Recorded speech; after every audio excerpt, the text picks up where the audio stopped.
الله وبركاته. إن الحمد لله نحمده ونستعينه ونستغفره ونتوب إليه ونعوذ بالله من شرور أنفسنا وسيئات أعمالنا. من يهده الله فلا مضل له ومن يضلل فلا هادي له.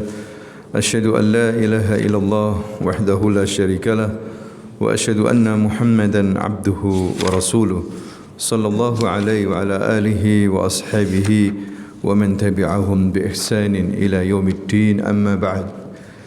إخواني في الدين رحمكم الله، أوصيكم ونفسي بتقوى الله فقد فاز المتقون. Para jamaah yang dimuliakan Allah Subhanahu wa taala, pada malam hari ini kita akan lanjutkan kajian kita masih berkaitan dengan fiqih, yaitu masalah salat. Salat ini adalah suatu amalan utama di sisi Allah Subhanahu wa taala. Bahkan bagi seorang hamba, salat ini adalah merupakan cahaya dan juga kewajiban dan termasuk rukun Islam yang harus dilaksanakan oleh setiap muslim dan muslimah yang sudah baligh dan dalam keadaan sehat. Maka barang siapa yang perhatian sama salatnya, baik itu menjalankan rukun-rukunnya, kemudian sunnah-sunnahnya, menjalankannya dengan khusyuk sesuai dengan petunjuk Nabi Muhammad sallallahu alaihi wasallam, maka dia akan mendapatkan pahala yang besar di sisi Allah Subhanahu wa taala berupa surga. Bahkan salah satu pintu surga ada namanya as-salah, yaitu babus salah, yang masuk di dalamnya orang-orang yang ahlus salah, orang-orang yang perhatian sama salatnya. Bahkan ada ancaman serius dari Allah Subhanahu wa taala, orang yang tidak perhatian sama salatnya, bahkan meninggalkan salatnya, maka kelak akan dibangkitkan oleh Allah pada hari kiamat bersama Fir'aun dan Haman, bersama tokoh-tokoh kekafiran yang akan menghuni neraka Jahannam. Na'udzubillah min dzalik, yang akan menghuni neraka Saqar. Sebagaimana Allah Subhanahu wa taala berfirman, "Ma salakakum fi saqar? Qalu lam naku minal musallin." Ya, ditanya orang-orang ahli neraka Saqar, apa yang buat kalian ini masuk neraka Saqar? Mereka mengatakan, kami dulu waktu di dunia bukan termasuk orang-orang yang menjalankan salat. Maka hadirin sekalian, mari kita koreksi salat kita secara benar.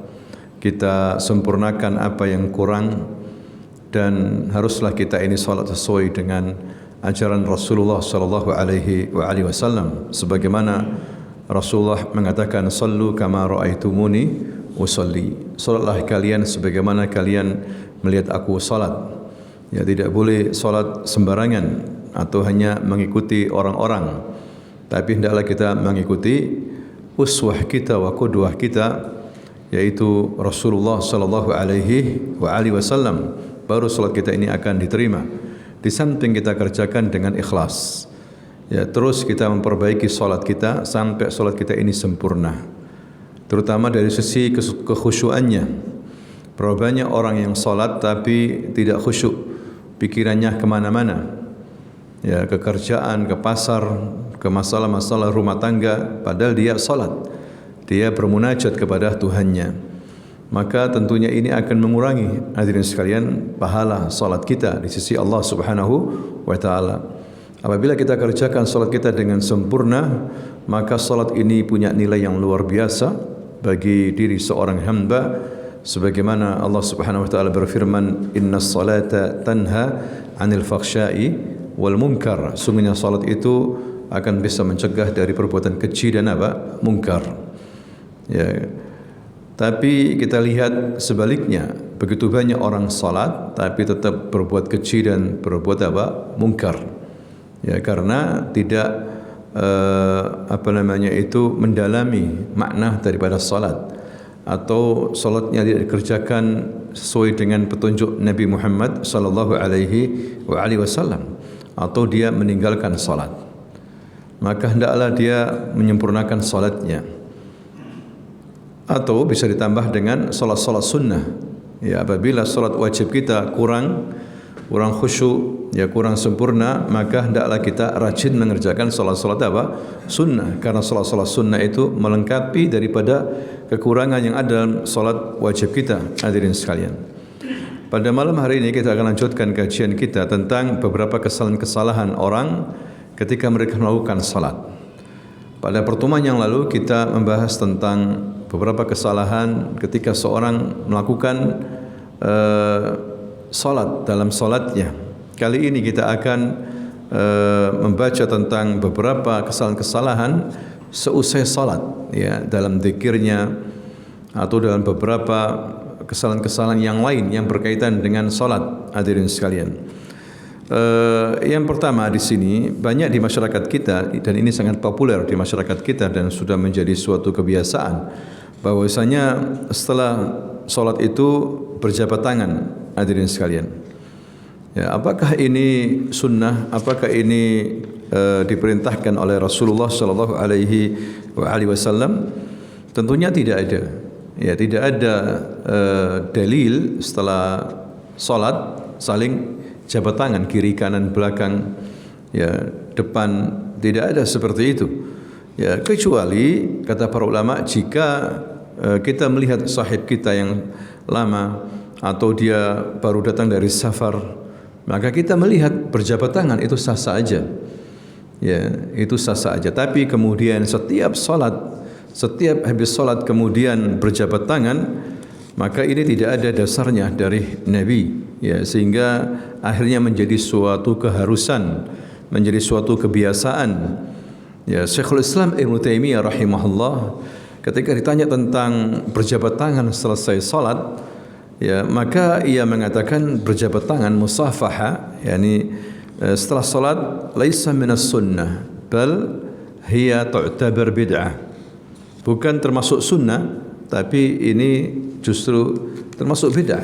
Hadirin sekalian, ini pendapatnya Syekhul Islam Ibnu Taimiyah rahimahullah, bahwasanya berjabat tangan selepas salat itu termasuk amalan bid'ah, karena tidak ada dasarnya dari Nabi sallallahu alaihi wasallam.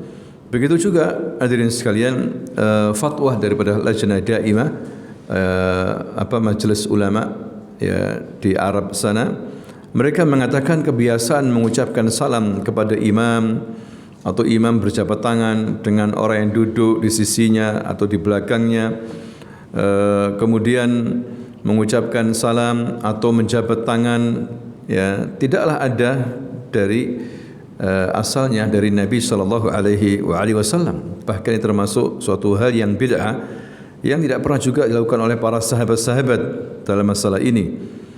Ya. Maka barang siapa yang melakukan hal-hal yang baru dalam masalah agama, tidak ada ajarannya dari kami, maka amalan itu tertolak, kata Nabi sallallahu alaihi wasallam. Nah, ini di masyarakat kita seperti itu, hadirin sekalian, menjadi suatu kebiasaan. Ya, tentunya ini adalah para tokoh, ustadz atau kiai yang harus merubah seperti ini. Ya, apalagi menjadi suatu stigma di masyarakat awam, kalau tidak mau diajak salaman habis salat berarti ini ajaran baru.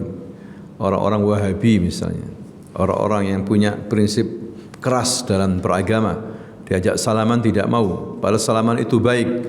Akhirnya bukan dasar yang dipakai, tapi perasaan, kebiasaan. Ya, dalam agama tidak bisa boleh seperti itu. Ya, tidak boleh pakai perasaan, pakai awatif. Harus pakai dalil, hadirin sekalian. Oleh karena itu Rasulullah diutus oleh Allah Subhanahu wa taala mengajarkan agama, cara ibadah, agar manusia tidak seenaknya sendiri untuk mengadakan amalan-amalan dalam ibadah mereka. Ya, diutus Rasul agar kita mengikuti Rasul, dan ini merupakan ujian. Kalau kalian cinta kepada Allah, ikuti Rasulullah. Ya, mengaku cinta kepada Allah, ikuti Rasul. Ya, mari kita salat sesuai dengan salatnya Rasulullah sallallahu alaihi wasallam. Kemudian yang kedua, yaitu mengeraskan membaca salawat dalam selesai salat. Ada sebagian orang, hadirin sekalian, membaca salawat dengan keras, ya, selepas salat. Ya, ini tentunya tidak ada. dasarnya kita habis salat disuruh zikir dengan suara yang tidak mengganggu orang lain di sisi kita. Ya, sedangkan baca salawat termasuk ibadah, ya, tetapi pada tempatnya, ya, pada tempatnya, dan tidak harus dikeras-keraskan sehingga terdengar orang banyak. Akhirnya seakan-akan ini riya, tidak ikhlas karena Allah Subhanahu wa taala. Kemudian juga hadirin sekalian, yang termasuk beberapa kesalahan adalah selesai salat, habis salam kemudian mengucapkan alhamdulillah. Ya, habis salam mengucapkan alhamdulillah atau mengusap wajah, ya, mengusap apa? Wajah. Tidak ada dasarnya, ya, karena dia sudah selesai salat, sebagai bentuk syukur dia mengucapkan alhamdulillah. Alhamdulillah, maksudnya alhamdulillah saya sudah salat. Tidak perlu seperti itu. Ya, tidak perlu seperti itu mengucapkan alhamdulillah atau mengusap wajah. Ya, mengusap wajah sehingga kemudian menjadi kebiasaan. Nah, ini yang tidak ada dasarnya. Syekhul Islam Ibnu Taimiyah rahimahullah mengatakan mengusap wajah dengan tangan, atau ada satu hadis, ya, ini dijadikan sebagai hujjah karena ada mengusap wajah, ini tidaklah benar dengan dasar seperti itu, dan hadisnya dhaif. Mengusap wajah setelah berdoa, apalagi juga setelah salam atau setelah berdoa mengusap wajah, ini tidak ada dasarnya yang sahih. Hadis-hadisnya kebanyakan dhaif, hadirin sekalian. Kemudian berikutnya adalah bagi wanita, ya, mengeraskan bacaan. Sama dengan laki-laki, apabila salat jahriyah dikeraskan bacaannya. Ya, salat-salat malam jahriyah, maghrib dan isya, subuh, ya, salat-salat di waktu gelap ini jahriyah kalau berjamaah. Sedangkan salat-salat di waktu siang hari, zuhur dan asar, ini apa? Sirriyah. Sama hukumnya laki-laki dengan wanita. Ya, kecuali apabila ada laki-laki. Tapi kalau tidak ada laki-laki, hukumnya sama wanita. Kalau imam mereka jamaah, suaranya dengan apa? Dikeluarkan suaranya. Ya, tidak boleh disirkan. Ya, ini beberapa kesalahan hadirin sekalian. Wanita sama dengan laki-laki. Kalau memang tidak ada laki-laki di situ, khusus wanita, maka dijaharkan bacaannya untuk salat-salat jahriyah seperti maghrib, isya dan apa? Subuh. Kemudian juga ada sebagian orang hadirin sekalian, misalnya ada orang salat tarawih gitu, ya, datang dia belum salat isya, Ramadan misalnya, belum salat isya, mereka mau salat tarawih sehingga dia kemudian minggir begitu ke tepi masjid, salat sendiri salat isya. Tidak harus seperti itu. Ya, dia ikut dalam salat tarawih, tapi dia niatnya salat apa? Isya. Enggak ada masalah hal ini. Ya, imam berbeda niat dengan makmum, enggak ada masalah. Ya, dia masuk saja, dia salat tarawih misalnya 2 rakaat. Dia masuk salat isya 4 rakaat. Tinggal nambah ketika imam salam, karena imam 2 rakaat salat tarawih, ya, dia nambah 2 rakaat salat isya. Ya, walaupun niatnya beda. Kita misalnya sebagai orang yang masuk tadi belum salat isya, kita wajib, sedangkan imam sunnah. Tidak harus kemudian salat sendiri. Ya, tidak harus salat apa? Sendiri. Jadi sebetulnya mudah, simpel dalam Islam ini, hadirin sekalian. Kemudian juga tidak boleh seorang salat menahan kencing, bahkan menahan makanan sekalipun. Maksudnya di sini kata Nabi, la salata bihadil ta'am wala huwa yudafi'u al-akhbathan. Ya, tidak sempurna salat dengan menunda makanan yang telah dihidangkan. Maksudnya makanlah.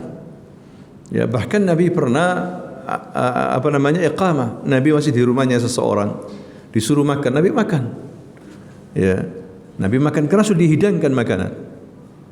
Seperti itu. Nanti khawatir kalau dia menunda makanan, akhirnya kepikiran, waduh makanannya habis nih. Ya, kita orang belum makan. Ya, kenapa saya sholat dulu? Coba kalau makan, akhirnya kacau pikiran. Mikir apa? Makan. Janganlah seseorang menahan kalau ada makanan, kecuali dia makan dulu. Kemudian juga tidak boleh menahan, ya, apalagi terlalu berat menahan kencing sehingga tidak khusyuk salatnya. Ya. Kemudian hadirin sekalian, termasuk juga suatu kesalahan, ya, kata para ulama di sini adalah menutup mulut saat salat. Ya, dengan kain atau apa, ya, illa darurah, kecuali dalam darurat. Kalau enggak tidak boleh. Ya, Nabi melarang menutup mulut ketika salat, baik dengan kain maupun selain itu. Ya, kecuali ada alasan. Seperti kemarin ada wabah yang menular. Ya, tidak apa-apa. Apalagi ada fatwa ulama, kita mengikuti ulama besar, hadirin sekalian. Itu membolehkan karena wabah. Ya, tapi mereka sekarang mengatakan wabah sudah tidak ada. Ya sudah, kita buka lagi. Ya, karena tidak ada alasan untuk menutup. Khusus masalah salat ini tidak boleh ditutup mulutnya. Begitu juga salat tidak menggerakkan kedua bibir misalnya. Ini juga menyelisih sunnah Nabi. Karena Nabi dilihat oleh para sahabat tergerak jenggotnya, bibirnya bergerak. Ya, berarti dia membaca, menggerakkan bibir. Walaupun disirkan untuk salat sir. Ya. Tapi kemudian mingkem tok gini, berarti baca dalam apa? Hati. Mukhalif li sunnati Rasul sallallahu alaihi wasallam. Ini justru bertentangan dengan sunnah Rasulullah sallallahu alaihi wasallam. Ya. Jadi hadirin sekalian, Nabi dilihat oleh para sahabat, kami melihat jenggot Rasulullah itu bergerak. Ya, jenggotnya itu bergerak menunjukkan beliau menggerakkan kedua bibirnya ketika salat. Ya. Baik itu membaca Ummul Kitab ketika membaca Al-Fatihah, ketika salat-salat sirriyah seperti salat salat zuhur dan asar. Kemudian juga bagaimana ketika salat memejamkan mata. Ini terjadi beberapa perbedaan di para ulama. Ya, yang satu mengatakan tidak boleh memejamkan mata. Ya, karena Nabi SAW tidak pernah memejamkan mata. Bahkan Nabi melihat, ya, ketika dalam salat kusuf matahari, gerhana matahari, ketika Rasulullah SAW salat, Rasul diperlihatkan, ya, seperti ada gambar besar di hadapannya tentang makanan-makanan surga. Bahkan aku hampir mengambil satu makanan itu, ya, seandainya diberikan, aku akan berikan kalian sehingga kalian sudah tidak merasa lapar lagi selamanya. Begitu enaknya makanan surga, dan aku melihat penduduk surga. Itu Nabi ketika mau salat, hadirin sekalian. Begitu juga dia diperlihatkan neraka dan penduduknya. Begitu juga ketika di masjidnya, dia pernah ketika salat, tembok ini kemudian berubah menjadi suatu kayak layar tancap, ya. Kayak bioskop begitu. Tapi Nabi yang melihat, para sahabatnya tidak melihat. Ini termasuk mukjizat. Nabi diperlihatkan tentang surga dan kenikmatannya dan penghuni surga, dan Nabi diperlihatkan tentang neraka. Dan Nabi mengatakan kebanyakan penghuni neraka wanita. Hari inilah aku diperlihatkan satu yang paling besar yang tidak ada sebelumnya, kebaikan dan keburukan. Kebaikan maksudnya di sini al-jannah. Keburukan maksudnya neraka. Yang paling baiknya kebaikan dan paling buruknya keburukan, yaitu neraka. Ya, tidak ada yang paling buruk seperti neraka. Berarti Nabi itu salat tidak merem. Kalau merem dia tidak bisa melihat. Ya, berarti dia melihat, tidak memejamkan matanya, tidak merem. Hadirin sekalian. Nah, bagaimana kalau zaman sekarang terkadang kita ini merem dalam arti supaya khusyuk.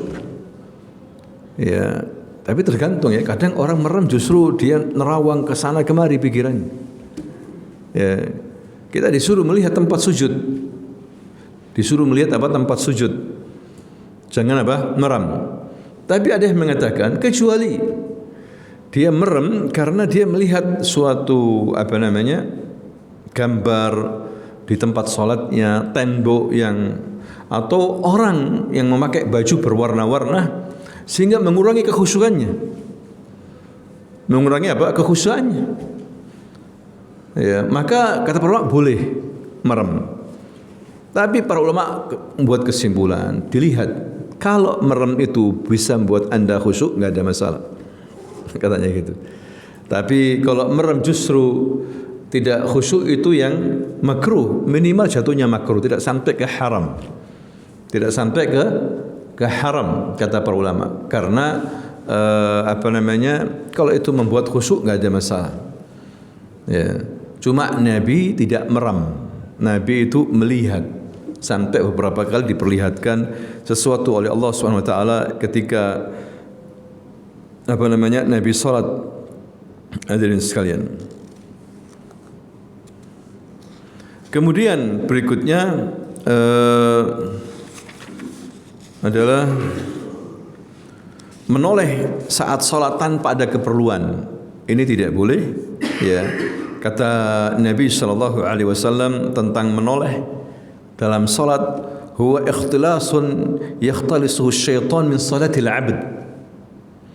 Itu adalah pencurian yang dilakukan oleh setan dari salat seorang hamba. Artinya kalau ketika dia menoleh, dicuri oleh setan pandangannya.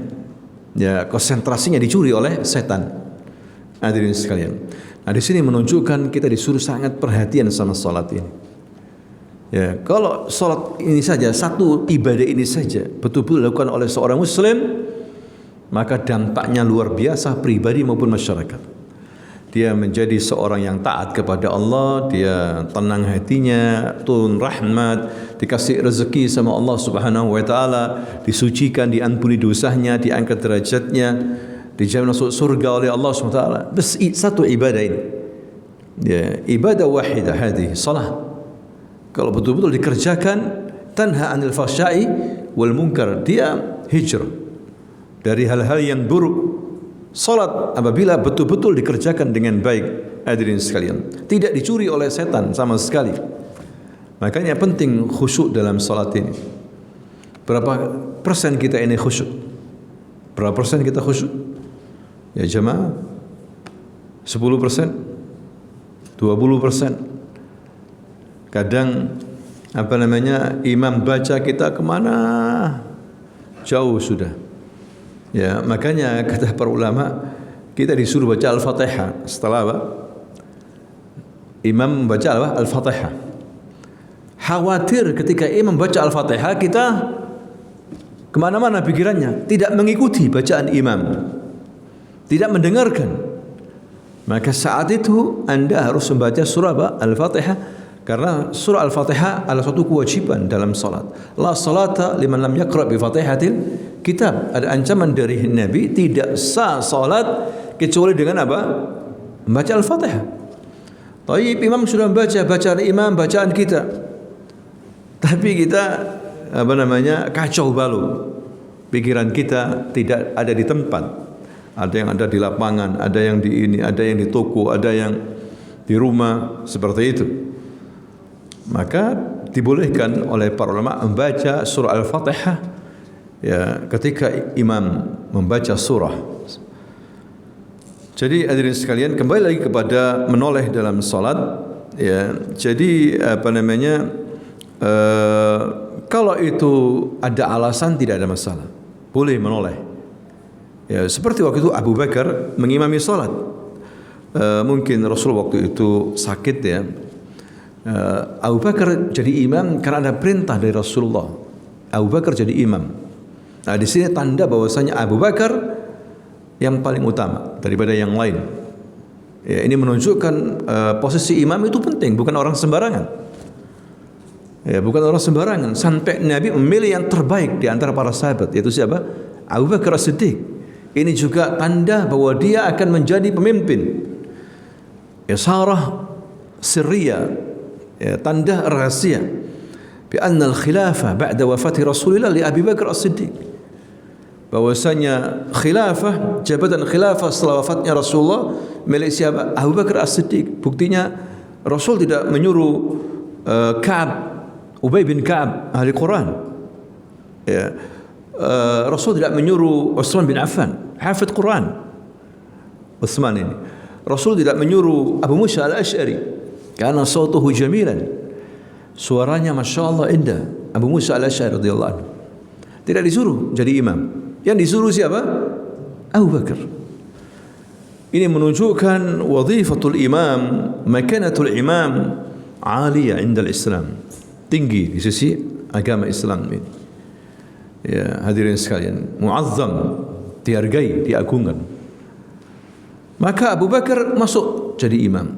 Rasul marid. Tiba-tiba datang Rasulullah. Para sahabat enggak betah ini. Sampai ada yang tepuk, ada yang begini. Maksudnya Abu Bakar mundur kamu, mundur. Ini Rasul mau datang. Abu Bakar enggak paham. Enggak paham. Baru setelah itu Abu Bakar menoleh ke Rasulullah. Nah, baru dia mundur. Tapi enggak diingkari oleh Rasulullah. Menunjukkan apa? Menoleh lil haja jaiz, boleh. Ya, menoleh untuk keperluan sesuatu boleh. Tapi kalau dikit-dikit menoleh gini. Hada laisa bijaiz, hadirin sekalian. La yajuz. Ini yang tidak boleh. Ya. Seperti itu. Sama dengan bergerak dalam salat. Ya, katsirul haraka tidak boleh. Kalau tidak ada hajat. Ya, yaitu mengorek-ngorek hidung misalnya atau apa lagi? Menggaruk-garuk kepala, kemudian betulkan ikat kepala atau pakai kutrah. Kalau orang Arab pakai apa? Kutrah gitu, surban. Ya, dikit-dikit gini. Ya, ini tidak boleh seperti itu. Ini akan mengurangi kekhusyuan. Ya. Nabi SAW pernah mengatakan melihat suatu kaum menggerak-gerakkan tangan mereka. Tidak ada keperluan digerak-gerakkan tangannya. Mali arakum rafi' aidikum ka'annaha adnaba khayli syamsin uskunu fis salah, kata Nabi. Mengapa aku melihat kalian mengangkat tangan kalian bagaikan ekor kuda yang tidak bisa diam? Tenanglah kalian dalam salat. Ya, suruh tenang hadirin sekalian. Jangan banyak bergerak. Seandainya hati orang itu khusyuk, tentunya badannya khusyuk, kata Nabi. Seandainya hatinya khusyuk, maka badannya juga ikut tenang. Kenapa dia banyak bergerak? Karena hatinya tidak khusyuk. Ya, kata Nabi, seandainya hati orang itu khusyuk, maka dia akan tenang hatinya. Terus bagaimana? Ada pendapat dari sebagian ulama bahwa bergerak 3 kali batal salat. Sehingga ada orang enggak mau untuk meluruskan shaf, geser shaf, enggak mau. Tetap gini aja. Atau ada HP berdering. Dia enggak mau mengambil HP-nya kemudian mematikan, tidak mau. Terus saja berdering sehingga mengganggu yang lain. Karena dia beranggapan kalau dia bergerak mengambil HP, mematikan HP, dianggap batal salat karena terlalu kasirul harakah, banyak gerakan. Kata Syekh bin Baz, tidak ada dasarnya ini. 3 kali, 4 kali gerakan batal salat tidak ada dasarnya sama sekali. Itu pendapat ulama, pendapat saja. Hadirin sekalian, terkadang kita ini tidak bisa membedakan dasar hadis sama pendapat. Pendapat ulama begini tak langsung dibuat patokan. Ya, ulama ini. Padahal ulama yang lain juga punya pendapat seperti itu. Terkadang orang-orang yang baru belajar itu seperti itu. Padahal ini pendapat Syekh ini misalnya.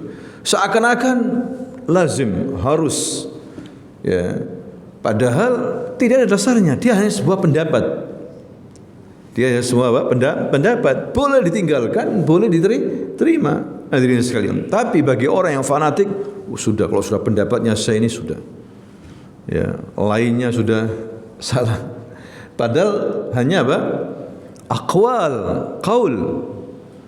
Kecuali ada dasar yang jelas. Qala Allah wa qala Rasul. Hadza huwa din, inilah agama. Hadirin sekalian. Wa amma aqwal, pendapat-pendapat boleh diterima, boleh ditolak. Seperti itu. Jadi tidak ada dasar yang mengatakan bahwasanya banyak gerakan 3 kali 4 kali itu batal. Yang jelas kalau tidak ada keperluan tidak boleh seperti itu banyak gerakan. Kecuali kalau ada keperluan, bahkan membukakan pintu boleh. Ada putri kita, istri kasihan di luar gedor-gedor, Anda sholat, Anda jalan bukakan pintu. Terus Anda sholat lagi, tidak apa-apa. Lil haja, karena apa? Darurat, tidak ada masalah. Tidak membuat kemudian batal sholat. Hadirin sekalian. Nah, ini di masyarakat kita tidak faham. Ya, HP itu luar biasa fitnah. Ya, bunyinya keras sekali ketika sholat. Macam-macam bunyi, ada bunyi musik dan sebagainya. Ini fitnah. Ya, terus bunyi, dia tidak mau mematikan. Yang ngebel nggak peduli, bel terus. Ya, rakaat pertama, rakaat kedua kacau. Makanya tulis si HP dimatikan kalau masuk apa? Masjid. Padahal mudah, dia ambil, matikan, selesai sudah. Ya, ada orang nggak paham, matikan, waduh, matikan HP, batal salatku. Akhirnya nggak dimatikan, bunyi terus, ganggu yang lain. Yu'dil akharin. Kemudian hadirin sekalian juga di sini memandang ke atas, yang tidak boleh memandang ke atas. Ya, hendaknya orang-orang itu berhenti, kata Nabi, memandang pandangan mereka ke atas atau Allah jadikan matanya buta. Ya Allah, atau jadikan matanya apa? Buta. Hendaklah dia itu memandang ke tempat sujud untuk sebagai tawaduknya dia di hadapan Allah Subhanahu wa taala. Begitu juga jangan menyepelekan mengikuti imam dan jangan mendahului imam. Ya, jangan mendahului imam. Janganlah seseorang itu mengangkat ketika sujud kepalanya sampai imam dulu. Ya, ini ada cerita Ibnu Hajar Al-Asqalani, seorang ahli hadis ya. Tentunya dia bertanggung jawab terhadap cerita ini. Ibnu Hajar Al-Asqalani, hadirin sekalian, pernah dia mulazamah sama seorang syekh, ya, katanya mendengar banyak hadis. Selama mulazamah, syekhnya tidak mau melihat Ibnu Hajar. Nah, Ibnu Hajar ingin melihat syekhnya, gurunya. Selalu pakai kain. Seperti itu. Suatu hari dia penasaran, kenapa? Iya, kalau perempuan, ya kan, dibalik tirai. Tapi ini rijal sama rijal, laki sama laki. Dia ingin mengambil hadis. Karena syekh ini pernah mendengar satu hadis dari Nabi. Akhirnya dia bertanya, kenapa ya syekh engkau pakai tirai? Lebih baik engkau jangan melihat aku. Akhirnya suatu hari terbuka sedikit, begitu kaget Ibnu Hajar Al-Asqalani, ternyata wajahnya ini seperti apa? Seperti keledai. Ya, seperti apa? Keledai. Akhirnya Ibnu Hajar mengatakan, na'udzubillah, kenapa syekh seperti ini wajahmu? Wahai anakku, ya, jauhilah oleh kamu mulai sekarang mendahului imam. Ya, ini terjadi pada diriku sendiri.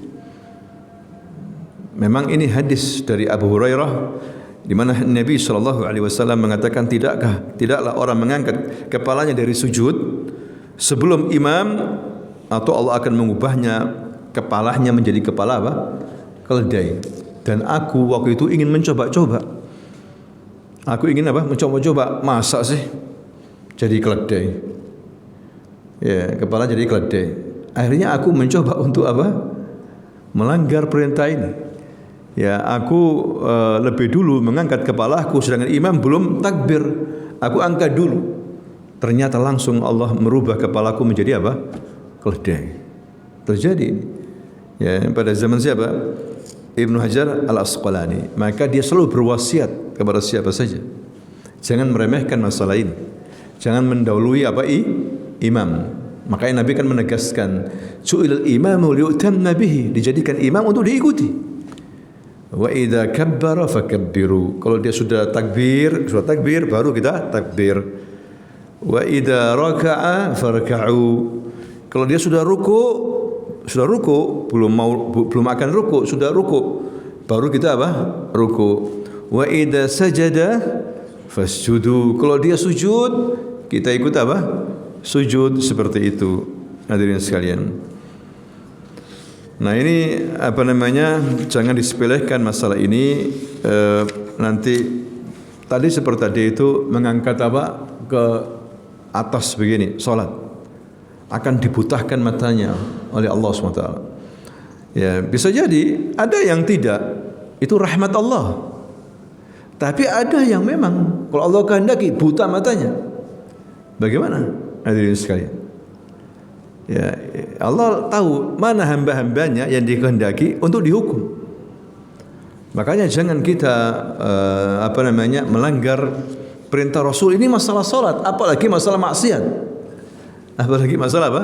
Maksiat. Masalah salat aja ada aturan-aturannya, ada SOP-nya. Seperti itu. Jadi kita disuruh mengikuti imam.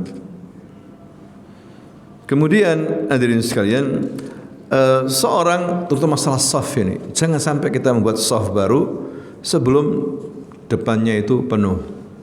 Ya, ini tidak boleh seperti itu. Ya, sampai kemudian memutuskan saf, renggang saf-safnya yang tidak sempurna.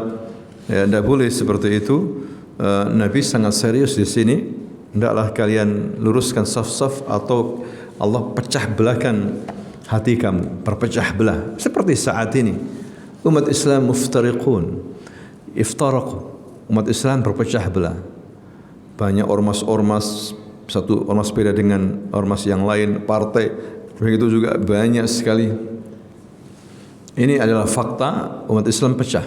Hadirin sekalian, tidak mau satu grup, tidak mau. Ya, mereka ini karena apa? Lihat softnya saja. Satu alasan, ya banyak alasan-alasan, banyak faktor-faktor. Satu alasan, masjid-masjid mereka tidak apa? Rapat softnya. Softnya kacau balau. Seperti itu. Ya, enggak tahu ustadznya membiarkan begitu saja atau apa. Maka Nabi mengatakan sawwu sufufakum fa inna taswiyatas saffi min tamamis salat.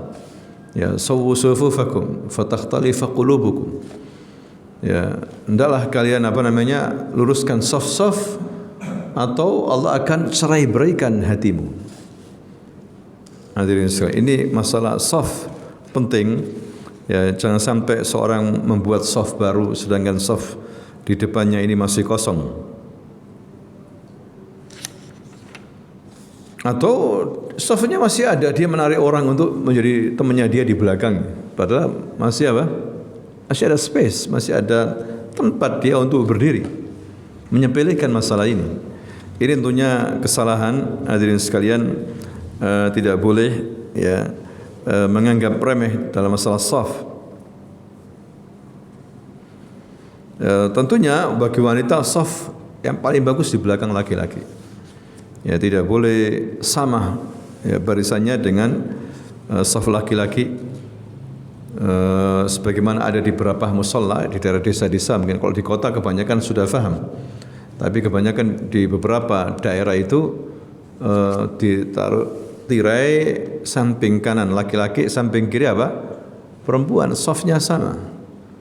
Ya, hendaklah saf perempuan tetap harus di belakang. Dan sebaik-baik saf laki-laki yang di depan dan yang paling buruk di belakang, safnya laki-laki. Saf laki-laki yang paling baik apa di depan, yang paling buruk kata Nabi di mana? Belakang untuk salat jamaah. Sebaliknya, sebaik-baik saf perempuan adalah di belakangnya, seburuk-buruk di depannya. Seperti itu. Ya, karena apa? Karena di depannya perempuan laki-laki.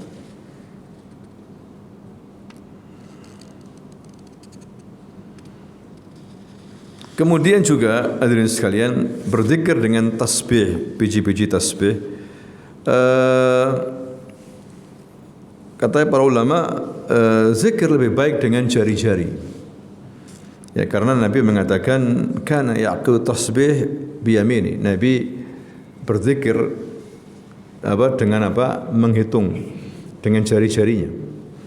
Kenapa? Karena jari-jarinya akan ditanya oleh Allah Subhanahu wa taala. Ya. Terkadang orang susah untuk menghitung dengan jari-jari. Mungkin karena dia tidak biasa sehingga dia pakai biji-biji tasbih atau bahkan pakai alat itu. Taruh di sini ya kan gitu ya. Karena modern sudah. Ya, bagaimana seperti itu? Ya, tentunya di sini hadirin sekalian zikir dengan dengan tasbih itu lebih bagus. Maksudnya dengan tangan lebih bagus daripada dengan tasbih. Tapi para ulama tidak bersikeras dalam masalah ini. Ya, kalau memang dia kesusahan menghitung dengan ini, silakan saja pakai tasbih. Ya, jadi ulama tidak ada yang keras dalam masalah ini, cuma lebih afdal pakai jari-jari, karena ini yang akan ditanya dan ini adalah sunnah Rasulullah SAW. Bukan berarti di zaman Nabi tidak ada. Ya, bisa saja itu mudah. Ya, bahkan Ibnu Mas'ud pernah mengingkari hal ini ketika dia pergi ke Irak mendapatkan suatu kaum berzikir dengan batu, pakai batu. Ya, satu Allahu Akbar, dua Allahu Akbar, seperti itu, berzikir dengan batu. Maka diingkari oleh Ibnu Mas'ud, langsung mengatakan baru saja Rasulullah meninggal dunia. Tapi kalian sudah berbuat hal-hal yang baru dalam masalah agama. Rasul tidak pernah mengerjakan seperti ini, zikir pakai batu. Tidak pernah. Kata mereka, ya Ibnu Mas'ud, hadza khair. Bukankah ini baik kita berzikir? Apa salahnya? Sebab kalau orang sekarang kan begitu ya. Bukankah kita ini berzikir? Baik, apa salahnya kita ini?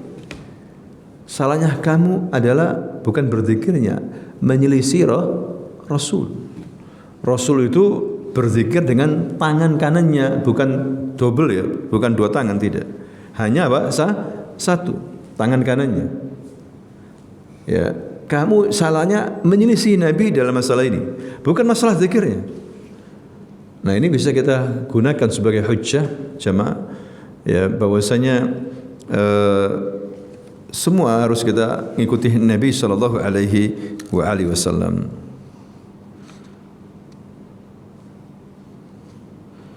Kemudian juga salat tanpa sutra, ya ini juga dibahas banyak oleh para ulama. Hendaklah salat pakai sutra. Ya, salat pakai sutra.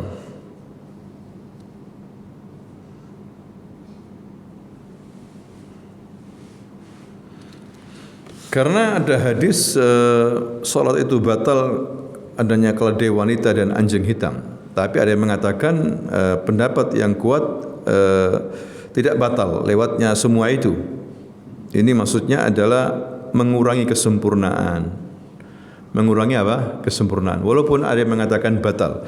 Makanya adalah pakai sutroh dia. Ya, tapi kalau laki-laki jangan sholat di depan wanita. Jangan sholat di depan wanita. Tidak boleh. Kecuali misalnya sangat ramai sekali seperti di Masjidil Haram. Tapi dia berusaha untuk sholat di depannya laki-laki, jangan wanita. Ketika dia sholat ada wanita sholat, ya sudah. Di awalnya dia harus memilih tempat di mana di depannya bukan wanita. Hadirin sekalian. Ya, makanya di Masjid Nabi di Haram itu dipisahkan, ya walaupun susah ya, tapi dipisahkan sholat garis ini untuk wanita, garis ini untuk laki-laki.